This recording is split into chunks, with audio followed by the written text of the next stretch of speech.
네, 오늘 말씀 요한복음 4장 23절과 로마서 12장 1절 2절입니다.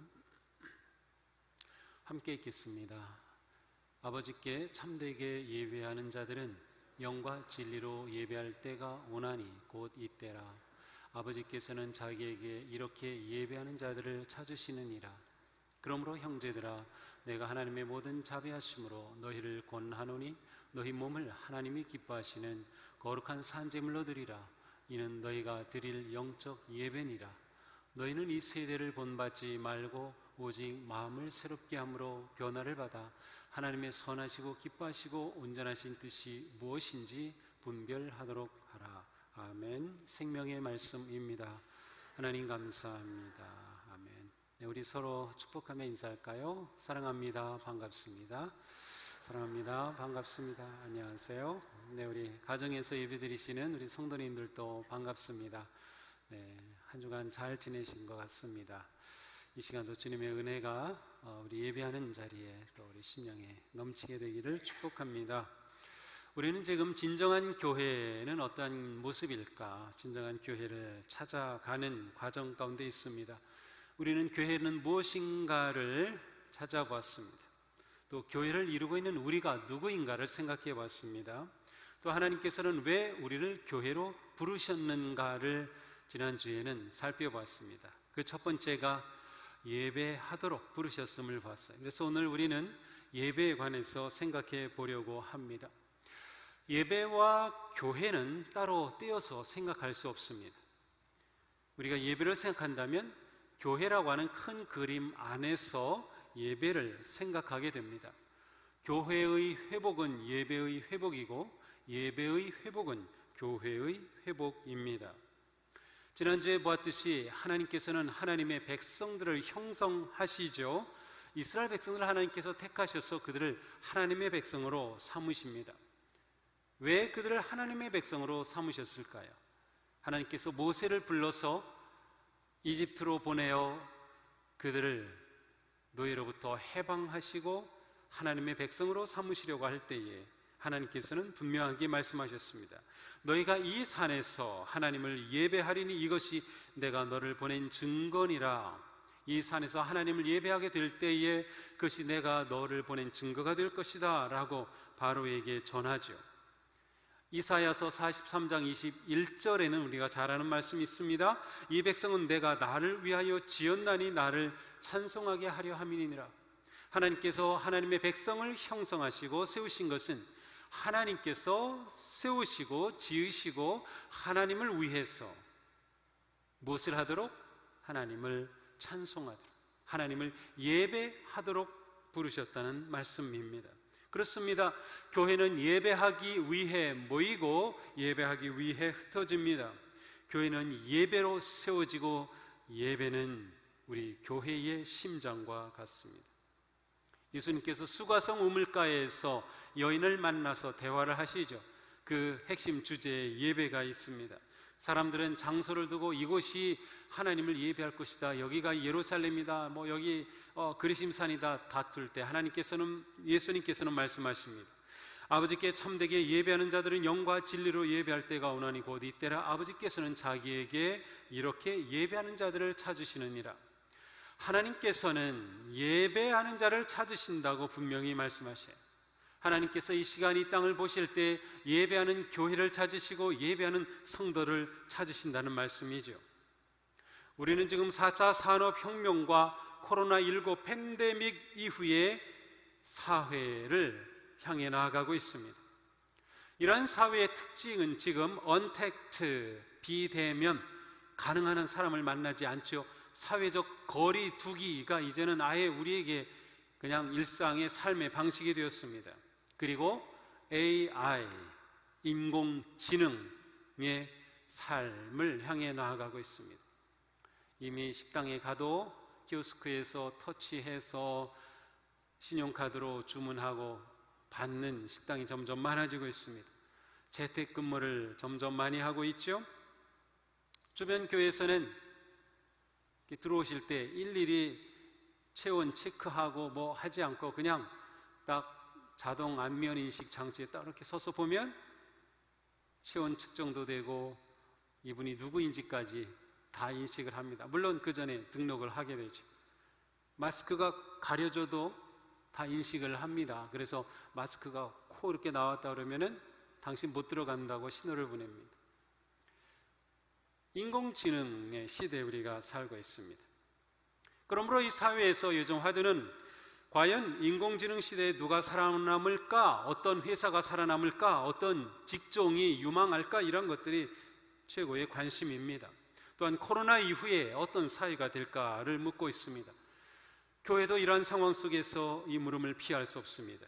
인공지능과 코로나 이후 언택트 시대에 교회는 어떻게 진정한 교회로 세워질 수 있을까? 그리고 우리는 어떻게 진정한 예배자로 살아남을 수 있을까 말이죠. AI 시대 사회에서 살아남을 수 있는 사람은 어떤 사람일까? 이렇게 말합니다. 인공지능이 할 수 없는 것을 하는 사람. 인공지능이 할 수 없는 것을 하는 그 직종이 살아남는다는 것이죠. 인공지능에게 없는 게 뭘까요? 마음, 심장이 없어요. 인공지능은 사람보다 뇌는 훨씬 뛰어납니다. 우리 사람의 뇌는 정말 복잡하고 이루 말할 수 없는 신비로운 조직이죠. 1천억 개가 넘는 신경세포, 1조 개가 넘는 아교세포가 시냅스로 서로 연결되는 우리 뇌 말이죠. 그런데 인공지능은 우리 뇌보다도 더 똑똑합니다. 이세돌이 아무리 바둑을 잘 둬도 알파고에게 졌죠. 이러한 때 인공지능에게 없는 것이 마음이다. 그 말은 인공지능은 사랑할 줄 모르고요, 인공지능은 공감할 줄 모르고 용서하고 긍휼히 여기고 함께 울어주고 함께 기뻐할 줄 모릅니다. 이것은 사람만이 할 수 있는 거예요. 또한 인공지능에는 영혼이 없습니다. 인공지능은 말 그대로 인공지능입니다. 영혼 없이 생각하고 계산은 잘할 뿐이지만, 그러한 지능이지만 인공지능엔 영혼이 없습니다. 자, 이런 점에서 우리는 예배를 이렇게 새롭게 정의해 봅니다. 예배는 우리의 영으로, 우리의 영혼으로 하나님을 사랑하는 것이다. 인공지능은 흉내낼 수도 없고 따라할 수도 없는 것이 예배입니다. 예배는 우리가 온 마음과 뜻을 다해 하나님을 사랑하는 영혼의 종합 예술이 바로 예배입니다. 아무리 인공지능의 시대가 열려도 우리의 예배는 멈출 수 없습니다. 하나님은 예배하는 인공지능을 찾지 않으십니다. 예배하는 성도를 찾으십니다. 우리는 하나님을 경험하고 체험하고 알고 느끼고 감사하고 사랑할 수 있는 존재로 지음받았습니다. 인공지능이 우리 대신 예배해 줄 수 있을까요? 그러면 편할까요? 야, 너 내 대신 예배 드려줘. 나 오늘 놀러 가야 돼. 참 편할 것 같죠. 근데 인공지능이 우리 대신 예배해 줄 수 없습니다. 예배는 성도의 특권이며 성도의 소망이며 성도의 기쁨이며 성도의 행복입니다. 불행하게도 그러나 우리 시대는 진정한 예배를 잃어가고 있습니다. 토저 목사님이 말한 것처럼 예배는 교회가 잃어버린 진주와 같습니다. 우리는 예배를 잃어버릴 위기를 직면하고 있습니다. 예배의 위기는 교회의 위기가 되죠. 코로나19는 우리를 이 위기 가운데 급속하게 몰아넣고 있습니다. 예배만이 아니죠. 교회의 모든 사역, 모든 영역에서 위기를 맞이하고 있습니다. 이 위기는 진정 너무도 심각해서 우리가 어떻게 나가야 할지 아직 방향을 잡는 것조차 제대로 하지 못합니다. 이러한 상황에서 우리가 어떻게 진정한 예배자가 될 수 있을까요? 저는 예배의 시작과 끝을 생각해 보려고 합니다. 예배의 준비와 예배의 열매입니다.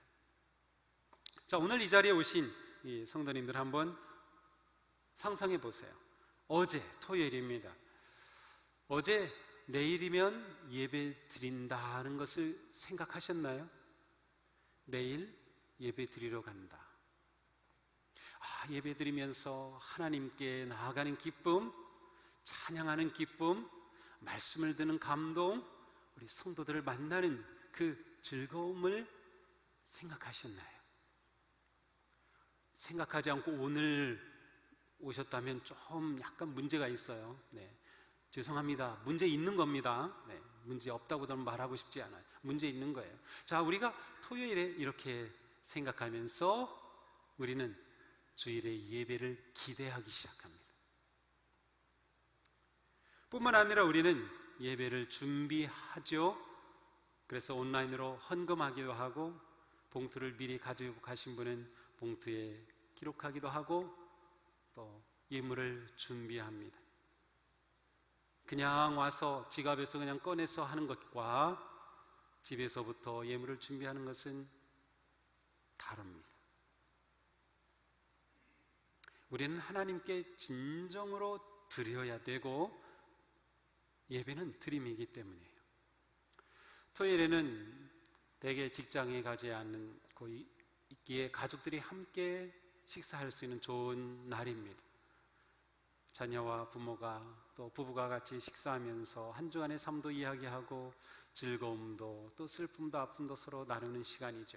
그리고 조금 더 나아가서 함께 기도하는 시간도 갖고요, 또 더 나아가서 함께 가정 예배까지 드릴 수 있다면 정말 좋죠.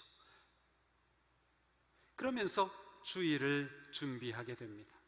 그리고 가장 잘 준비하기 위해 일찍 잠자리에 듭니다. 토요일 밤에 하는 드라마가 너무 재밌죠?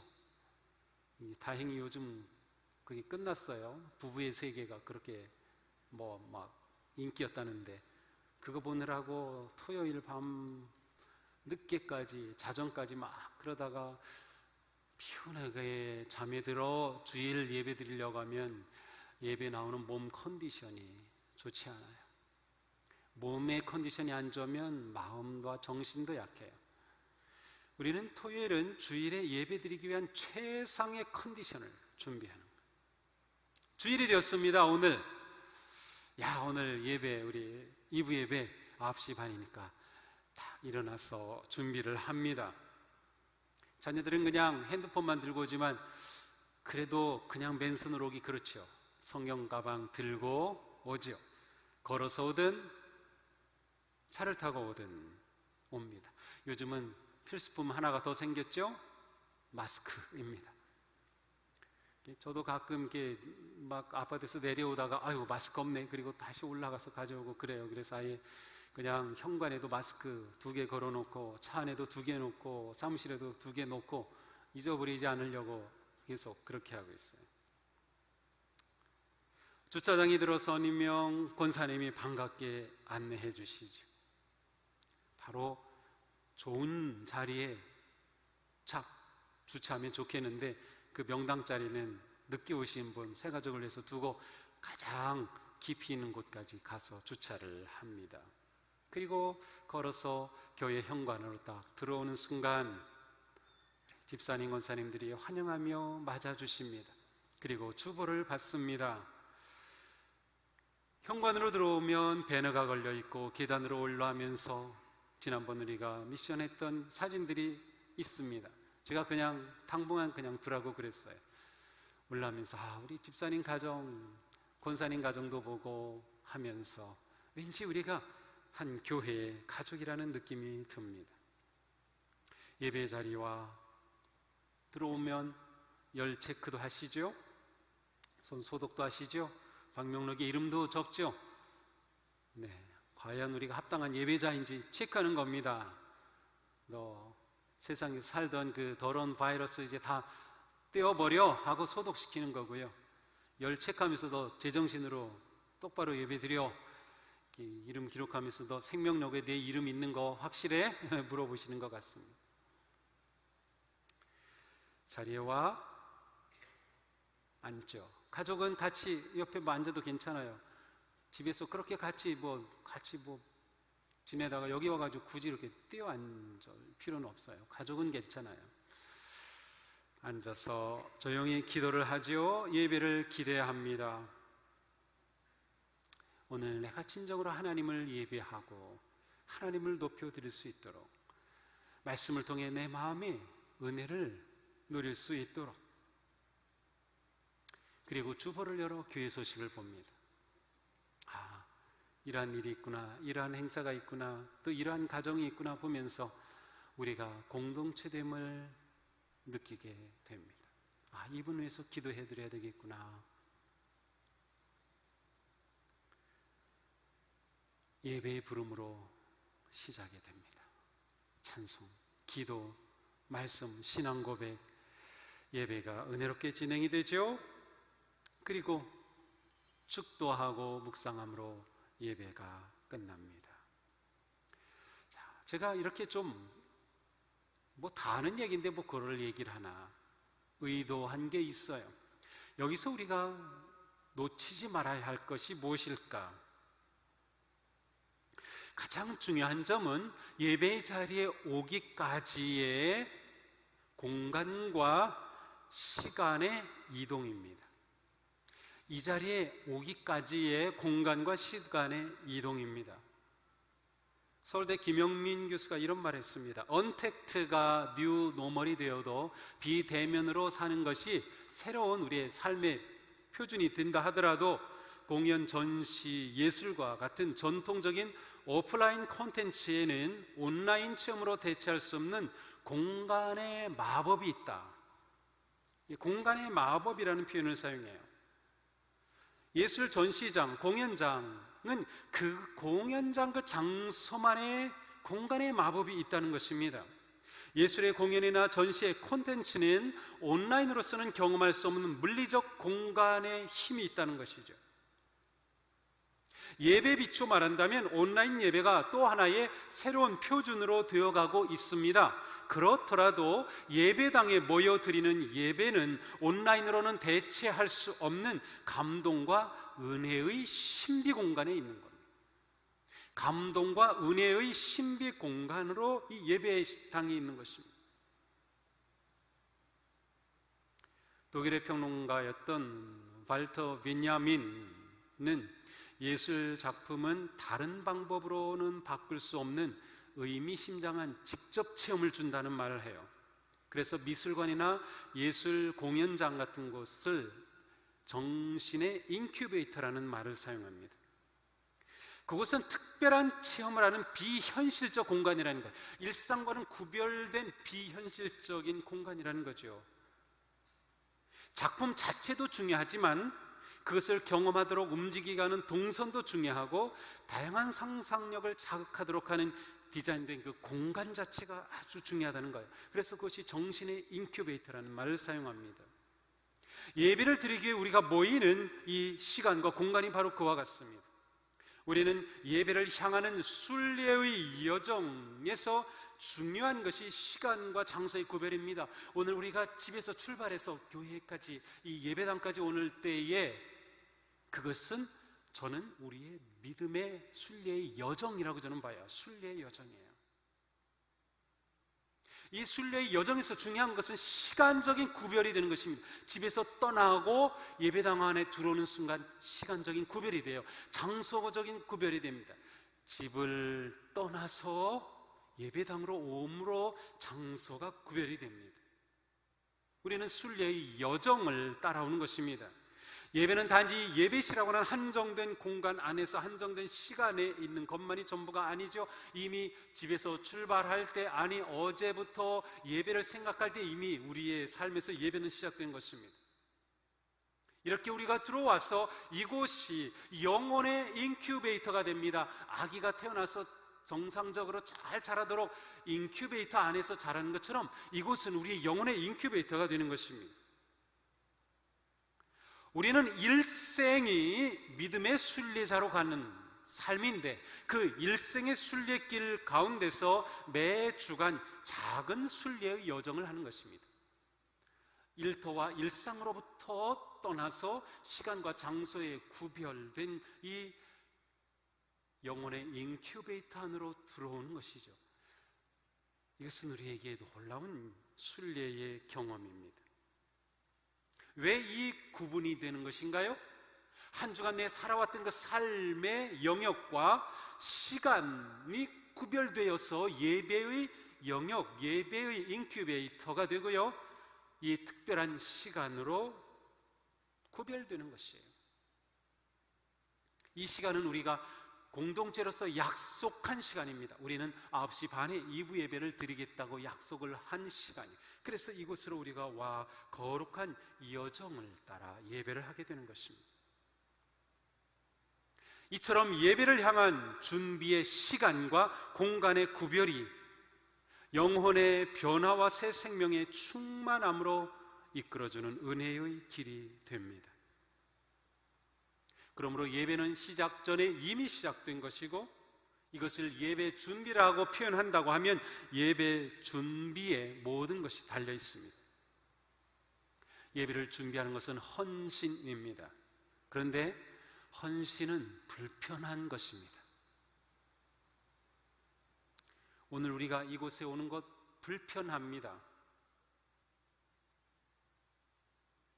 일찍 일어나야 되고요, 밥도 일찍 해야 되고, 옷도 잘 차려 입어야 되고, 모든 것이 불편합니다. 그런데 그 불편이 헌신입니다. 불편 없는 헌신은 없어요. 이처럼 주일의 공예배는 세상의 시간과 리듬을 멈추고 그리스도의 몸으로 모이는 거룩한 시간과 공간으로 들어가는 카이로스적인 체험의 순간입니다. 특별한. 자, 그렇기 때문에 온라인 예배는 우리에게 큰 과제입니다. 온라인 예배에서는 시간과 공간의 구별과 순례의 여정이 생략됐습니다. 단지 IT 기술의 편리함과 콘텐츠만으로 예배하는 것이 온라인 예배입니다. 온라인 예배 콘텐츠는 있어요. 찬양 있죠, 기도 있죠, 말씀 있죠, 헌신도 있습니다. 그러나 거룩한 시간과 공간의 구별과 준비를 통해 체험하는 순례의 여정은 온라인 예배에서는 놓칠 수밖에 없어요. 코로나가 가져온 예배의 위기가 바로 이것입니다. 이런 상황에서 우리는 어떻게 진정한 예배를 회복할 수 있을까를 고민하고 기도해야 합니다. 물론 온라인 예배를 원해서 하는 것은 아니에요. 이것에 오고 싶지만 올 수 없는 상황이기 때문에 할 수 없이 온라인 예배를 하고 있습니다.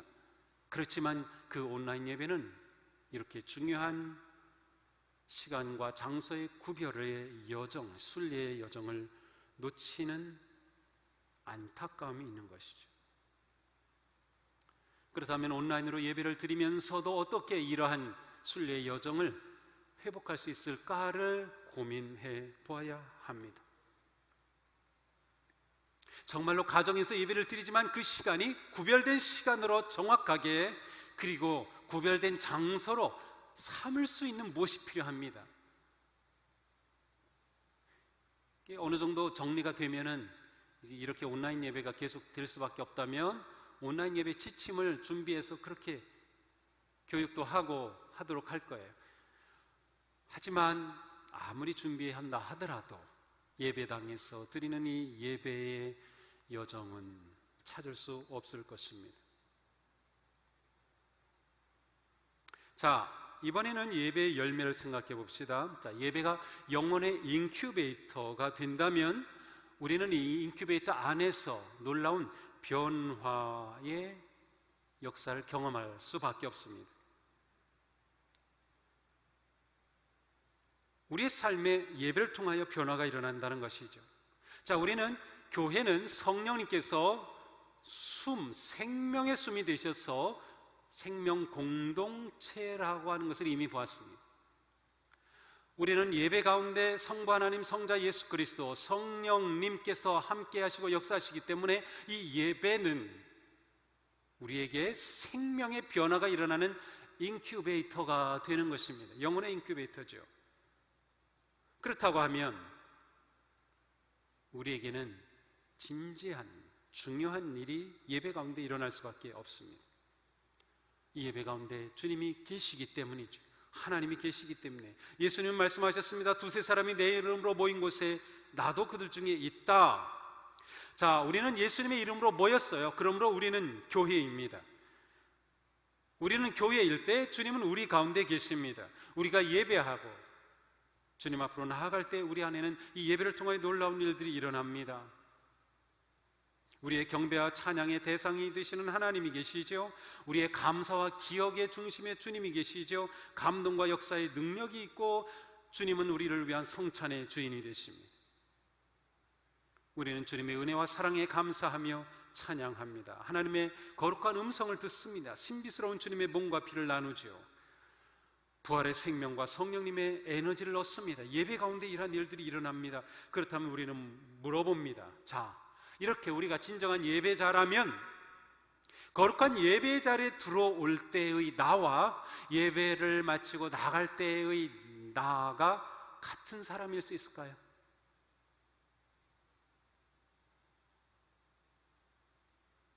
이것이 영혼의 인큐베이터라고 하면 예배 자리에 들어올 때의 나와 예배를 마치고 나가는 내가 같은 사람일 수 있을까?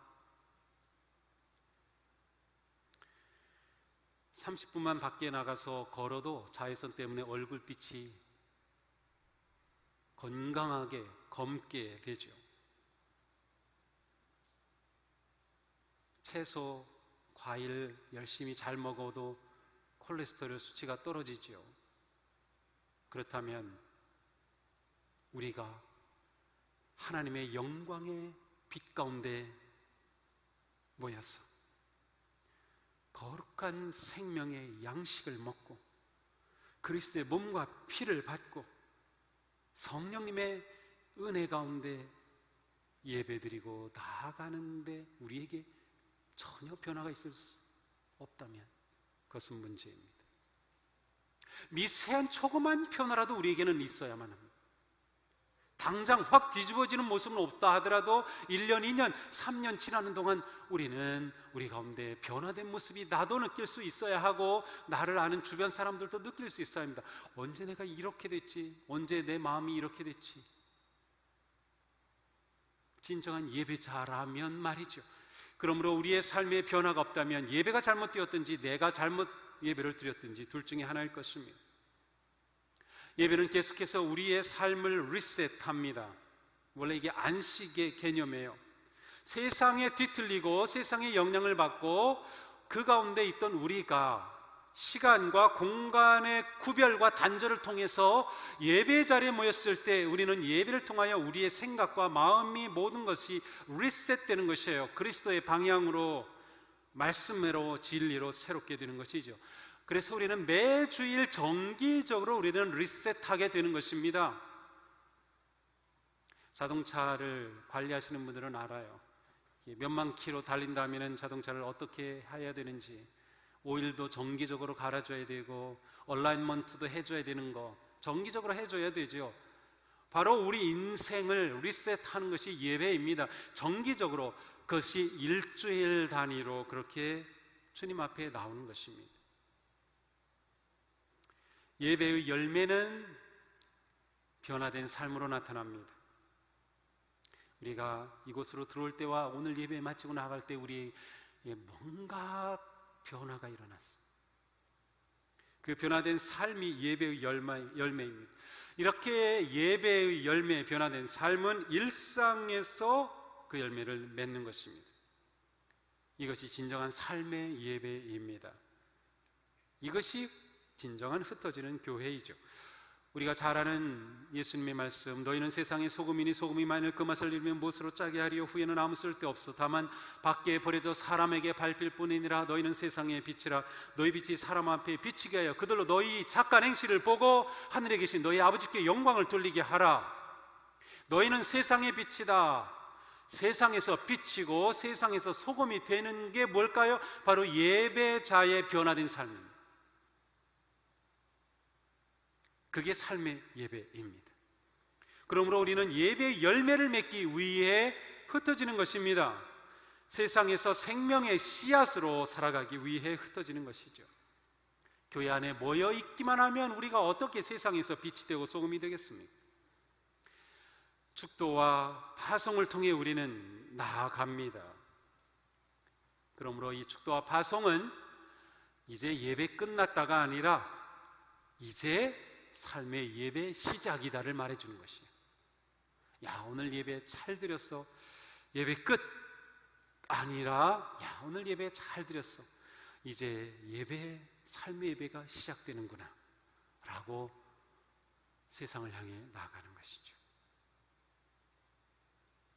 이렇게 우리가 세상에서 빛과 소금이 될 때 세상은 아버지께 영광을 돌리게 되고, 그리하여 세상에 하나님을 예배하는 변화가 일어나는 것이죠. 오늘 본문, 여러분의 몸을 하나님께서 기뻐하실 거룩한 산 제물로 드리십시오. 이것이 여러분이 드릴 합당한 예배입니다. 무엇입니까? 우리의 몸을 하나님께 산 제물로 드려요. 우리는 지금 우리의 몸을, 내 존재를 하나님께 산 제물로 드리는 예배 자리에 와 있는 것이에요. 내 몸이 하나님이 받으실 합당한 예배로 드려지기 위해 내가 내 몸을 산 제물로 잘 준비해야 돼요. 살아있는 제물이에요. Living sacrifice, 살아있는 제물. 어떻게 진정한 살아있는 제물일까요? 한 주간의 일상의 삶에서 빛과 소금으로 살 때 그 존재가 예배 자리에서 하나님이 받으시는 제물이 되는 거예요. 물론 우리는 완전하지 않아요. 하지만 한 주간 내내 빛과 소금이 아니라 그냥 죄 가운데 머물러 있고 그러다가만 그냥 와서 그 내 존재가 하나님 앞에 어떻게 산제물로 거룩하게 드려져요. 물론 우리는 예배 자리에 와서 그래서 처음에 드리는 기도는 회개의 기도입니다. 하나님 앞에 우리가 산제물로 드려지기 위해. 하지만 한 주간 살아가는 삶에서 우리가 빛과 소금으로 살 때 우리는 거룩한 산제물로 준비되는 것이고요, 그렇게 우리는 예배 자리에서 하나님 앞에 우리를 드리게 되는 것입니다.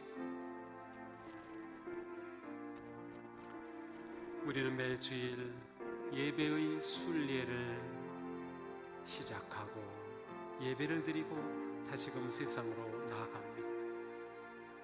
코로나19가 우리의 예배를 무너뜨리지 못하게 해야 합니다. 오히려 진정한 삶의 예배자가 되는 기회로 삼아야 합니다. 이스라엘이라는 나라는 70년에 성전이 파괴되고 망해버린 나라입니다. 그러다가 1948년 5월 14일에 팔레스타인 지역에 이스라엘이라는 신생국가로 독립했습니다. 1900년 넘도록 나라가 없었습니다.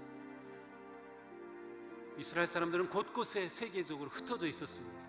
한 곳에 모여 살던 것도 아니에요. 그런데 1900년도 지나서 그들이 나라가 되었다니까요. 기적이 일어난 거죠. 도대체 무엇이 그들을 그렇게 만들었을까요? 그들의 대답입니다. 우리가 안식일을 지켰을 때 안식일이 우리를 지켜주었습니다. 안식일이 그들을 민족의 정체성으로, 하나님의 백성이라고 하는 정체성으로 지켜준 것이에요. 그래서 그들은 목숨 걸고 안식일을 지킵니다. 저번에 성지순례 갔던 분들 안식일 날 무슨 일이 있었죠? 호텔 엘리베이터가 딱 움직이질 않죠? 버튼 누르는 거 일이기 때문에 안식하기 위해서 엘리베이터도 멈춰요. 호텔 식당도 문을 닫아요. 아랍 사람들이 음식을 만들어줘요. 얼마나 불편합니까? 공공버스 안 다녀요. 다 멈췄어요. 그렇게 불편한데 지금 같은 이 시대 말이죠. 그들은 그 삶을 살고 있어요. 알기 때문이죠. 안식일이 자신을 지킵니다. 우리가 목숨 걸고 지켜야 할 게 그래서 예배입니다. 우리가 예배를 지키면 예배가 우리를 지켜줄 거죠. 우리는 예배 지킴의 삶에 큰 도전을 받고 있어요. 과연 우리는 이 시대에도 하나님 앞에 진정한 예배자로 세워질 수 있을까요? 우리는 예배하는 교회가 될 수 있을까요? 우리가 예배를 지키면 예배가 우리를 지켜줍니다. 기도합시다.